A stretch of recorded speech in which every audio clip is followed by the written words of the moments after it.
very warm welcome to our event today, which is Meet Your Academic. This will be the opportunity for you to find out a little bit more about your potential future PhD journey. My name is Margaret Tulping. I'm Professor of Intercultural Communication, and I also work as Associate Pro Vice Chancellor for Graduate Studies and Dean of the Graduate School, and we're in our wonderful graduate school here today. Very much hope that you'll get all the information you need from today's events, and I hope to welcome you in the future to our wonderful graduate school. So I think when people imagine themselves doing a PhD, there are lots of myths and preconceptions about what that looks like. I think we often have the image in our minds of an academic sitting in a room with dusty books and not really engaging with other people. Perhaps a world that is somewhat separated from real world challenges, from real life. I think the first thing we'd want to say is that a PhD at Queen's is an entirely different proposition. Number one, what we are doing is absolutely focused on preparing you to tackle real-world challenges. So what we do here at Queen's is not focused on separating ourselves from the world outside and from the challenges that we need to solve. It's about making sure that our PhD students have both the research expertise and the real-world skills that will allow them to make a difference. I think we also sometimes imagine the PhD as being something that is only done by a very tiny amount of people, that is something that's so far removed from our own experience. And we can't imagine ourselves ultimately walking across the stage at graduation and getting our doctorates. But what I would say to you is that if you have a passion for your subject, you will have, if you're considering a PhD, you will, I'm sure, have done very well in your undergraduate degree. You may be completing your master's at the moment. What drives you to do a PhD is the desire to make a difference. And if you have the passion and the ethos to do that, then you have every chance of succeeding in a PhD. And we'll tell you a little bit more in the course of the presentation and in the course of the other presentations you'll see today about how you go about doing that. So at Queen's, in the last 5 years, we have really given some very significant thought to what it means to be a postgraduate student at Queen's and how we want to nurture our students for the future. We have really reflected in the last few years on what it means to be a postgraduate at Queen's, and we have adapted our provision accordingly. And really our ethos is based on the fact that yes, the world needs subject experts. Yes, we need those who are testing the boundaries in their own disciplines, but we also need people who have the skills and the courage to put that research into action in a way that has a positive impact on the world around us, whether that's our local community, our national community, or globally. What we commit to with our PhD students is that we will train them both to be the leading experts in their fields, and that will occur through the work that they do, the research that they do, whether that's in an archive, in a lab, in an office. But we also then bring them together in the graduate school to work across disciplines, to work across cultures, to work across generations, and to develop skills for success for the future. So at Queen's, our ethos is not just training people as academic experts, but we promise also that we will nurture you to become a thinker, a leader, a communicator, an innovator. And it's because of all of that we argue that you will become genuinely future ready. One of the differentiators of the Queen's postgraduate experience is also the fact that we are committed to the idea that our PhD students should be not just subject experts, but also be able to collaborate, to work across disciplines. When we think about the fact that research is about developing these tools that will have a positive impact on society, we need to recognise also that any societal challenge we face is not going to be solved by one discipline alone. So even in the context of the current pandemic, yes, we have our health professionals and our researchers in that area who are developing vaccines, developing technologies. But we also are working with colleagues in our School of Education who are understanding what are the long-term impacts of this pandemic on, for example, young people. We're looking at the legal ramifications, the policy ramifications. We're looking at questions of human rights. So across the board, whatever challenge we face, it requires multidisciplinary responses. And so in the graduate school, what we do is bring together students from every single discipline. Whatever you would be doing with us, you would be in a room with people from totally different disciplinary backgrounds. So we would have medics sitting talking to cultural historians. We would have physicists talking to philosophers. And it's precisely through those multidisciplinary conversations that new ideas genuinely start to emerge, and that new solutions, which actually do take account of the multifaceted nature of every problem we face, will begin to emerge. So you have your disciplinary excellence in your school, your research centre, your faculty, but here in the graduate school is where we have that melting pot of ideas, cultures, generations, and that's the place where different conversations start to take place. So our graduate school is the beautiful building that you can see around me, but it's also much more than that. It's a space also where we offer a very wide range of training and development opportunities for all of our postgraduates. And that ranges from core academic skills all the way through to programs centred on innovation, entrepreneurship, leadership, project management, and so on. So in terms of our core academic skills, you can have master classes, maybe 2 hours, half a day, a full day, on everything from writing in the first year of your PhD, how to do a literature review, how to present well at a conference, how to communicate for impact. All of those areas are covered off in short master classes for you. But as you move on to develop your broader professional profile, you can also take part in longer programs that we offer. So for example, programs that are focused on helping you to develop your leadership capacity. And in all of these programs, what we focus on is not just skills in isolation, but in the need to apply those. So in every program that we have, for example, our leadership programs, we would invite someone in from another sector, maybe from industry, from a policy context, from a creative industries, and say to them, what is a challenge that you're facing in your sector right now? Set that challenge to these students and then come back at the end of the program. That might be at the end of 4 days or at the end of 4 weeks, and they will pitch a solution to you. So it's not just about giving our students leadership skills or communication skills or explaining the theory of project management. It's about making that real with reference to challenges that our partners outside the university are facing. The other key area that I just would flag up also is that alongside your master's, alongside your PhD, you can also take a professional accreditation.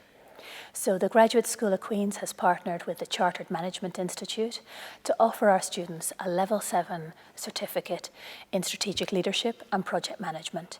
So alongside your degree, you can also graduate with this internationally recognised professional accreditation. And that, as the title of the certificate suggests, the opportunities are there for you to study project management, strategic leadership, but also we have modules in areas such as entrepreneurial practice.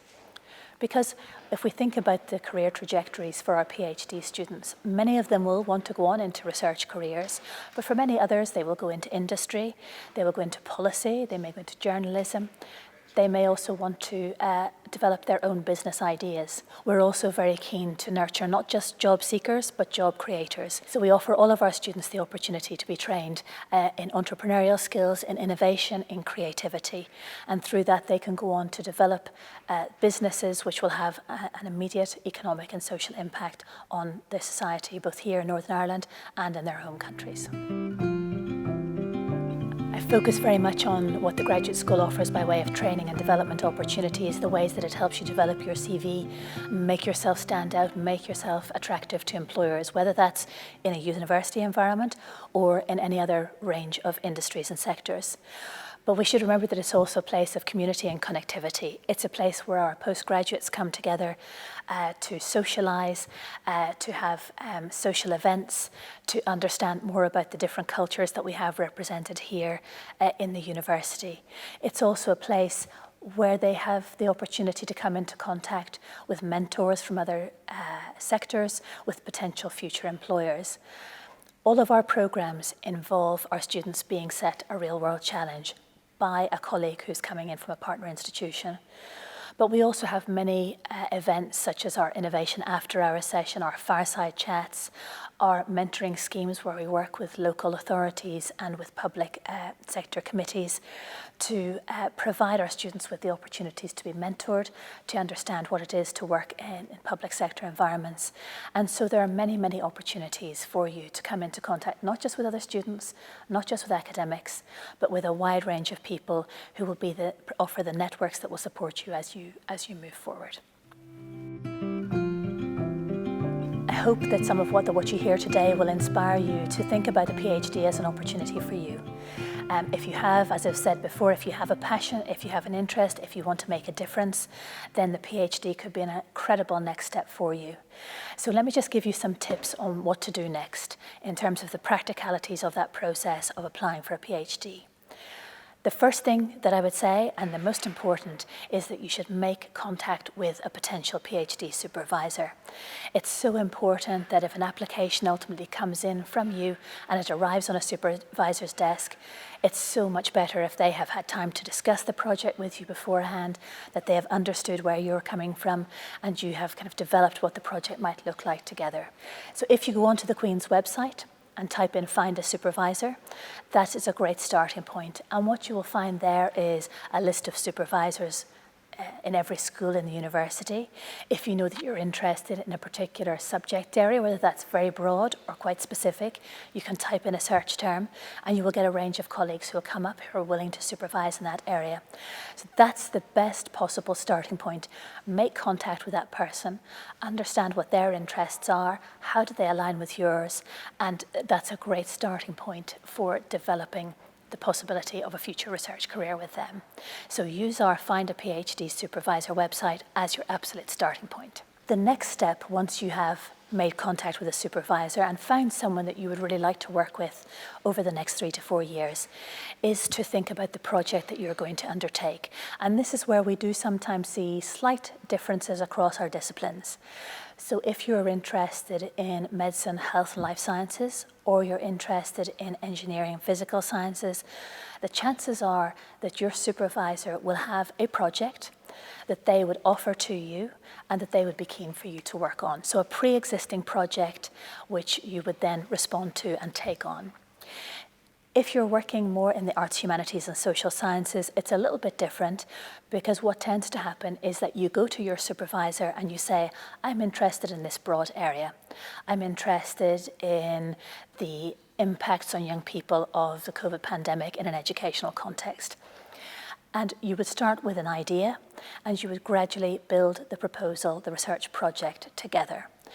And in doing that, they will guide you. We also have lots of information on our website about how to develop a PhD proposal. But essentially what you will do with them is to begin to define a research question. So what am I going to do? What is my subject? You would identify also why it's in a subject that needs to be studied, what's going on at the moment externally in the disciplinary area that means this question needs to be asked. And how am I going to do it? What methodologies am I going to use? How am I going to approach this? Will it be desk-based research? Will I be working with young people? Will I be conducting surveys? And so on. So if you think of your research proposal as essentially asking the question of what, why, and how. If you are in the other faculties, and we have 3 faculties here, but if you're more medicine or engineering, the chances are that there will be an advertised project to which you can apply. And if you want to go on again to our website and see what PhD opportunities there are already there, you can go on and search for Find a PhD Opportunity. So once you have really established your relationship with a potential supervisor, once you have identified what your project is going to be, whether that's a project that has been advertised and to which you're applying, or whether it's a project that you have co-created with your supervisor, the next stage is to make a formal application to us. And that happens through our direct application portal. So again, all of this is on our website. If you go onto the Queen's site and do a search for direct applications portal, you will be guided through the various steps that you need in order to make that formal PhD application. And the tips that I would give you before you start to do that is, first of all, to remember that you need to have all of your transcripts already, because you can't submit your formal application until you have your undergraduate transcripts and certificate, your master's transcripts and certificate if you have those as well. So make sure you have all of that.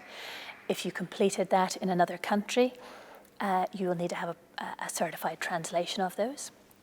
The other piece of advice I would give you is that notify your referees that you're applying for a PhD and that they would be contacted for a reference.